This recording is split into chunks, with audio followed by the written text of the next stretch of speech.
Welcome everyone. In today's video I wanted to talk about the DeFi metagame. So I'm just going to use this video to talk about my thoughts and feelings on the market and explain some of the flows that are happening in DeFi right now, because there are a few key concepts I think it is very important to understand, and this video should hopefully help you to not waste your time trying to figure out these things. So let's get into it. So the first thing I wanted to talk about is just understanding that most of DeFi is extremely inflationary. Like, they are paying you to use their protocols, and they pay you typically with their own token. So effectively what happens there is that the supply of whatever DeFi protocol you're using, it rapidly inflates over time.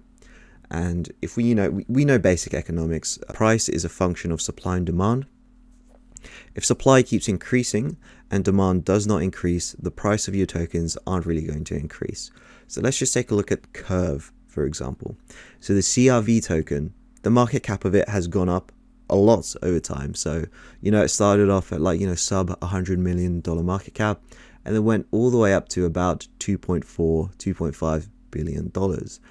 But if we take a look at the price of this CRV token, awful. I mean, its all-time high was about $14-15, and if you've been a holder for the past year, effectively you've made almost no money if you think about it. I mean, the current price is like $3, and it was about $3 in February of 2021. So if you haven't made your CRV holdings productive, if you've not used it in DeFi, you have lost money. Even then, I think you lost money versus simply holding ETH. Now let's just take a look at this chart here. So this is the DeFi Pulse Index versus Wrapped ETH, right? So this is charting its price performance versus Ethereum. We can see here that it's basically been down only since, if I just change this to log, basically since the end of DeFi summer. Like, you've been better off holding Ethereum versus holding a diversified basket of Ethereum DeFi tokens. Now that's because everything is just basically just highly inflationary. And if you're holding DPI, they're not using it in DeFi in order to sort of stave off the inflationary rewards, and so you're just losing money.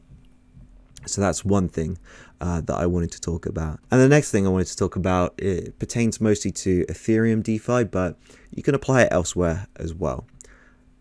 So basically, the amount of money in DeFi hasn't exponentially increased since May.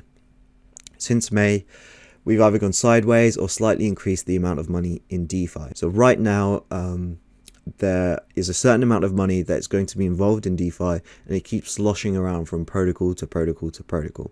So one thing that I've noticed is that a lot of these DeFi protocols, so I'm mainly talking about Ethereum DeFi here, is that they will only get to about $4 to $5 billion in market cap before sort of hitting a glass ceiling and then selling off. So let's just take a look at Sushi, for example. This hit a $3.5 billion market cap, sold off, and now it's at $700 million, and it's never returned since then.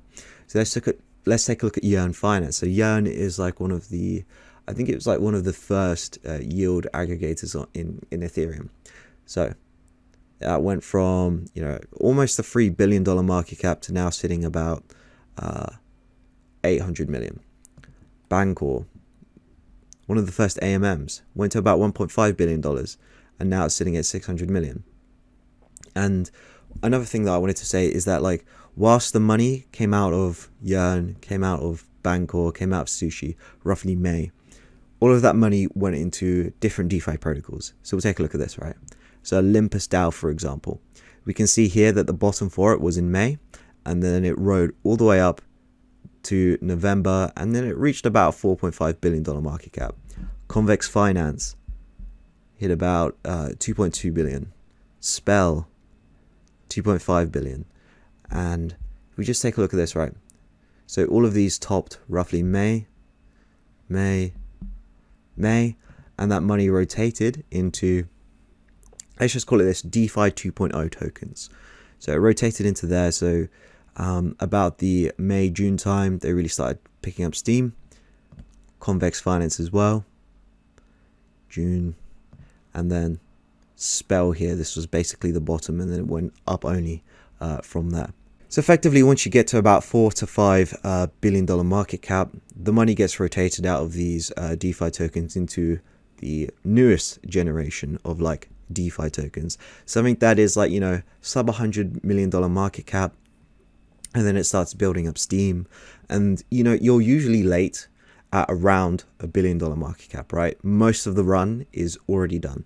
Like, you're not going to get another 10x. It's just not going to happen. I mean, you could probably ride it up for another 2-3x, get to about $3 to $4 billion market cap, but after that, distribution starts to happen. You start getting dumped on, effectively. If we just take a look at Wonderland as well, so this is probably the most successful DeFi project, not natively on Ethereum. I mean, in terms of market cap, right? So I can't think of any other project that hit $2 billion market cap that is DeFi that wasn't on Ethereum. So that, you know, hit about $2 billion and then sold off again. So we're going to see this money start to accumulate in different tokens for sure. So I don't know what those are right now, because we're currently in, you know, very bad market conditions. I mean, the market cap of the total crypto market went from 3 billion to about 1.5 billion, and that's in the space of 3 months. So currently, right, we're not in a bull market, right? We're in a bear market technically. But let me just bring up one more example so you guys can see. So DopeX. So this is another one of those tokens that did extremely well. Like, the capital just rotated into this. So if we just take a look at the market cap. So Sushi, Yearn, Bancor, they died off in May, and that money was rotated into projects like DopeX. So that went from like a $13 billion market cap all the way up to $678 billion. Now, the next thing I wanted to talk about is native DeFi protocols versus Ethereum. So on each of these chains, you're going to have some core DeFi primitives. For example, Uniswap is the dominant decentralized exchange on Ethereum layer 1. QuickSwap is the dominant decentralized exchange on Polygon, Joe on Avalanche, and SpookySwap on Phantom. And effectively what's going to happen is that if we just look at the market cap of all of these, right? So QuickSwap went up to 293 million, Joe 554 million, SpookySwap 275 million. And so I think you are fairly safe in assuming that whatever the dominant DEX is on that chain that you're farming on, the dominant DEX, you can safely ride that token up to at least $100 million market cap. I mean, some of these tokens aren't going to go this high because the TVL for that particular chain just isn't there yet. So I think Taiki has explained this in one of his videos before. So with a lot of these tokens though, if we just take a look at the price, although the market cap went back up, you can see that the price just went down over time. And that's what I mean by DeFi being highly inflationary. If you're not putting these assets to use, they're just going to decay over time. And basically, right, let's just take a look at Joe. Yet similar situation.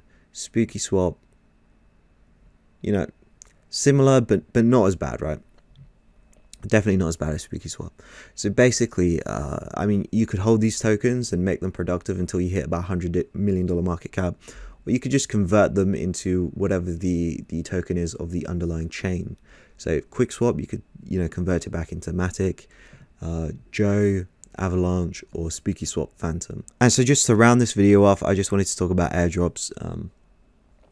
Basically, right, say you have two protocols that you wanted to do a trade on. One has a token, one doesn't have a token. Which one should you use? Well, I think the answer here is obvious. You use the one that doesn't have a token, and here's why.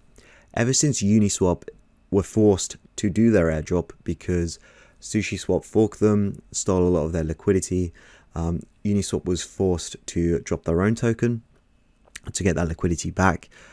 Basically, since then, you should predict that everything will have a token. Because if it doesn't have a token, it will simply be forked and then another token added with token incentives, and that all of that liquidity that that particular DeFi protocol has, it will be siphoned away. So just assume that everything will have a token. And like, we'll take an example here. So Radium, for example, right? So here's a good example. Radium, they have a token. So if you're doing swaps on Solana, why would you go to Radium? There's literally no point. Go to Jupiter Aggregator instead. I mean, first of all, it's an aggregator. You should be doing all of your swaps on an aggregator. Otherwise, you're getting arbed. But Jupiter doesn't have a token right now. It'll probably have a token in the future. So by using Radium, you're really just wasting your time. You could be building up transaction volume. You could be building up trades. You could just be using Jupiter instead and hopefully getting a larger airdrop. So I hope that explained a couple of things in DeFi, a bit more clearly. I know this was a bit of a rambly video, but I hope it was educational anyway.